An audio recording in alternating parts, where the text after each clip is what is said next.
사랑했더란 화요일 코너 마음 지키기 프로젝트 웃자. 네, 이 시간 정신의학과 전문의 최의헌 원장님과 함께합니다. 안녕하세요. 안녕하세요. 네, 웃자, 웃음이 필요한 사람들 주님 앞에 나아오자의 줄임말이에요. 웃자 첫 시간입니다. 매주 이 시간 최의헌 원장님과 함께할 텐데요. 함께해 주셔서 감사합니다. 감사합니다. 네, 예, 평일 중에 화요일 오전 이 시간만 휴진이신데 이 귀한 시간을 사랑해드란 생방송 시간에 내주셔서 너무 감사드리고요. 어떻게 이렇게 어려운 결정을 하게 되신 건지 궁금하네요. 아유, 글쎄 말이에요. 이렇게 어려운 결정. 모두 양현민 PD님 덕분이죠. 아이고, 주님의 인도하심이 아닐까 이런 생각이 드는데 아주 예전에도 극동방송 오신 적 있으시다고요? 네, 바로 이 사랑했더란 코너를 맡은 적이 있었습니다. 네. 그때 생각이 나서 이번 말씀하셨을 때 해봐야겠다 이런 생각을 하기도 했고요. 네. 웃자 제목이 참 좋네요. 아, 네. 그러게요. 네, 정자래님의 주와 같이 길 가는 것 찬양 함께 했습니다. 웃음이 필요한 사람들 주님 앞에 나아오자, 줄여서 웃자. 사랑했더란 화요일 코너 봄 개편부터 여러분께 인사드리고 있습니다. 샵 1069번으로 사연 보내주시면 됩니다. 첫 번째 사연 만나볼게요. 3201님, 안녕하세요. 저는 아이 넷 중에 큰아이가 ADHD로 지금 3학년 남자아이가 있습니다. 1학년 때부터 약물을 복용하고 있었고요.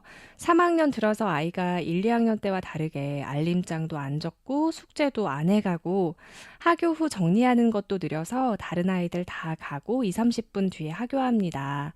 학교에서는 열심히 공부하고 친구들과 잘 어울린다고 합니다. 그러나 집에 오면 동생들과 저에게도 짜증과 화를 내고 동생들에게 폭력을 서슴없이 합니다. 집에서는 공부를 안 하고 큐티와 암송을 하고 있는데요. 몇 년 전부터 하던 것인데 이것도 소리 질러야 움직이기 시작합니다. 무엇 때문인지 정확하게 알기 위해서 일단 약물을 중지하고 있는 상태입니다. 그런데 약을 먹을 때와 안 먹을 때 비슷한 것 같아요. 이달 말에 의사 선생님 다시 만날 예정이고요.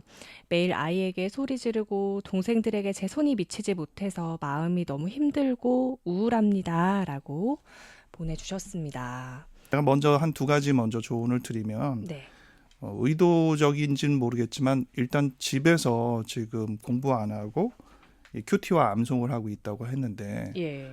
이게 우리가 교회에서 지내는 거랑 세상에서 지내는 거랑 너무 이렇게 분리되는 거랑 비슷하게 지금 학교에서 지내는 거랑 집에서 지내는 게 너무 이렇게 분리된 게 아닌가 이런 생각을 해볼 수도 있어요.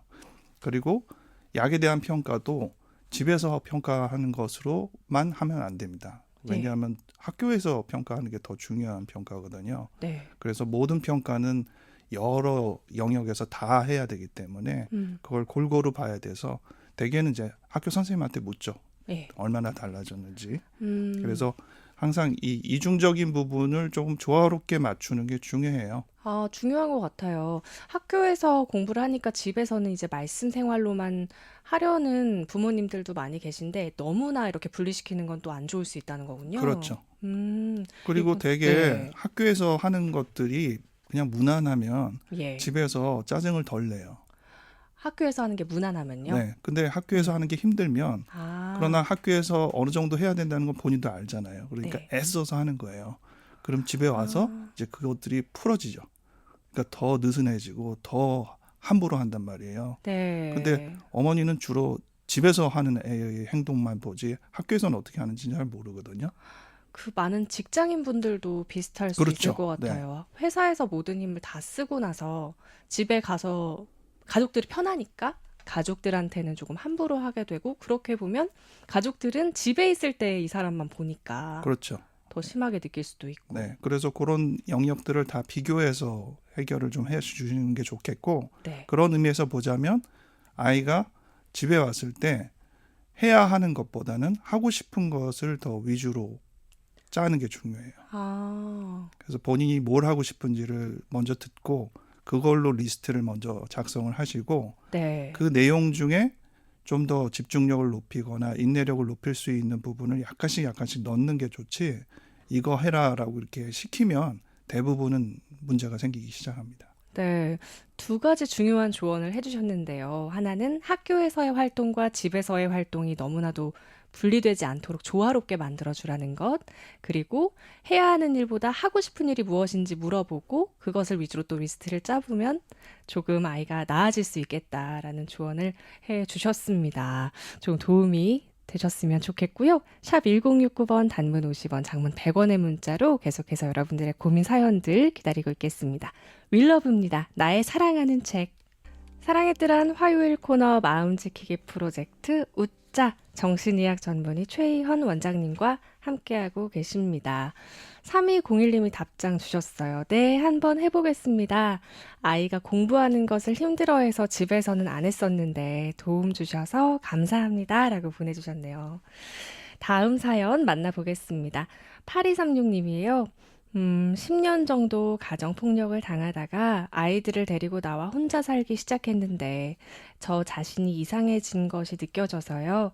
걸어가다가 땅이 확 꺼지는 것 같이 느껴진다던가 계단이 움직이는 것 같이 느껴져서 그 순간에는 그 자리에서 움직일 수가 없네요. 제가 아이들 혼자 키우면서 잘하고 있는지 뭐 하는 건지 모르겠네요. 제 자신이 너무 한심하고 답답하네요. 라고 사연 주셨습니다. 네, 사연 듣기만 해도 너무 음, 가슴이 먹먹하네요. 그러니까요. 네, 10년 동안의 그 어려움을 겪고 네, 그래도 아이들 생각해서 나오신 거잖아요. 그러게요. 그러니 어떤 결정보다도 잘한 결정이죠. 예, 근데 막상 나오고만 나오면 보면 굉장히 어렵잖아요. 네, 이혼하는 분들도 많은 그런 경험들을 해요. 너무 힘드니까 이혼을 했는데 이혼 이후가 더 힘들다 이렇게 얘기하시는 분들도 많죠. 제가 말씀드리고 싶은 건 지금 땅이 꺼지는 듯한 이런 현상이나 여러 가지들을 경험할 때 이게 경고음이구나 이렇게 생각을 해야죠. 이 경고음을 무시하면 더 큰 문제가 생기거든요. 그러니까 예, 이 경고음에서 내가 무엇을 해야 될지를 생각하는 건 굉장히 바람직한 부분입니다. 그리고 대개 이런 경고음이 왜 울리느냐? 자기가 기대했던 것들이 잘 안 되고 있다는 것을 보여줄 때 경고음이 울려요. 네, 근데 그 자기가 기대하는 것들 중에 다른 사람한테 얘기해 보면 그건 나도 그래 하면서 충분히 공감받을 수 있는 게 있어요. 지금 같은 경우에도 뭐 가정폭력을 10년 당했다. 그래서 집을 나왔다. 그럼 다 동의해 줍니다. 근데 그렇죠. 그런 부분에는 경고음의 의미가 사실 크지 않아요. 그렇긴 한데 실은 지금 내가 무엇을 원한다 이런 얘기를 하면 왜 그런 걸 생각해? 이러면서 다른 사람이 동의해 주지 않는 부분들의 기대가 있어요. 네, 그게 문제를 일으켜요. 주위에 좀 나눠보는 것도 필요하겠네요. 그렇죠. 네, 이런 얘기를 어디서 해? 그러면은 어, 그런 얘기를 위해서 상담사가 있고 정신과 의사가 있는 거예요. 예, 그래서 그런 데에서부터 먼저 얘기를 시작하다 보면 그 얘기대로는 기대가 물론 성취가 안 될 수는 있지만 충분히 그것들을 해소할 수 있는 다른 방법을 찾을 수가 있습니다. 네, 이 경고음이 울릴 때 무시하지 않고 주위에 나눠보고 전문가를 찾아가는 것, 이게 참 중요하겠네요. 네. 계속해서 여러분의 사연 기다릴게요. 샵 1069번 단문 50원, 장문 100원의 문자입니다. 크룩스입니다. 내주 하나님 넓고 큰 은혜는. 사랑의 뜰한 화요일 코너 웃음이 필요한 사람들 주님 앞에 나아오자 웃자 함께하고 계십니다. 오늘 마지막 사연이 될 것 같은데요. 7767님 피디님 고민이 있어서 문자 드려요. 제 아들은 7살인데 어제도 학원 갔다가 식혜 먹기 전에 자기가 기도한다고 하길래 그래 하고 들으니 원로 목사님 위해서 기도하고 또 저희 부부 위해서 기도하더라고요. 근데 마지막 기도가 하나님 우리 엄마 아빠 하나님께 가면 기쁘게 받아주시고 재밌게 놀아주세요 이러는데 7살 아이가 죽음에 대해서 여러 가지 묻고 하는데 정신적으로는 괜찮은지 왜 죽음에 대해서 여러 번 묻는지 걱정됩니다 하셨어요. 이런 고민 있으신 부모님들 요즘 여러 만났어요. 네. 자꾸만 모든 사람이 죽지 않게 해주세요라고 기도한다든지 아니면 뭐 죽으면 우린 어떻게 되는 거야라고 자주 묻는다든지 어릴 때 궁금할 수 있잖아요. 죽음뿐만 아니라 부모들이 좀 당혹스러워하는 이야기들 주제가 있죠. 그런 네. 주제에 관련된 이야기를 물으면 당연히 다 좀 저걸 왜 묻나 이렇게 싶은데 사실 궁금하니까 묻는 거죠. 그리고 그렇죠.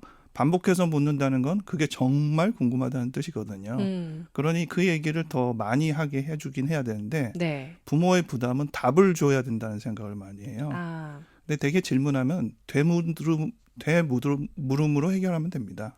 되물어보기. 네, 왜 그게 궁금해? 이렇게 묻기도 음, 하고 무엇 때문에 그게 궁금해지기 시작했어? 라고 묻기도 하고 네. 또 죽음에 대해서 막 물을 때 너는 죽음에 대해서 어떻게 생각하냐고 본인이 생각하는 죽음의 이야기를 좀 해보게 하면 좋아요. 네, 톤은 좀 신경 써야겠네요. 네. 막 다그치듯이. 왜 그게 궁금해? 이렇게 물어보면 안 되겠죠? 그렇죠. 제가 그랬나요? 아니에요. 그런데 그렇게 질문하다 보면 네. 여러 가지 정말 모르던 게 이렇게 발견될 수 있어요. 아, 저것 때문에 저런 궁금함이 생겼구나 이런 걸 부모가 이해하게 되거든요. 그러면 예. 아, 그래서 네가 그랬구나라고 어머니나 아버지의 그 공감하는 태도를 보이면 아이는 더 신이 나죠.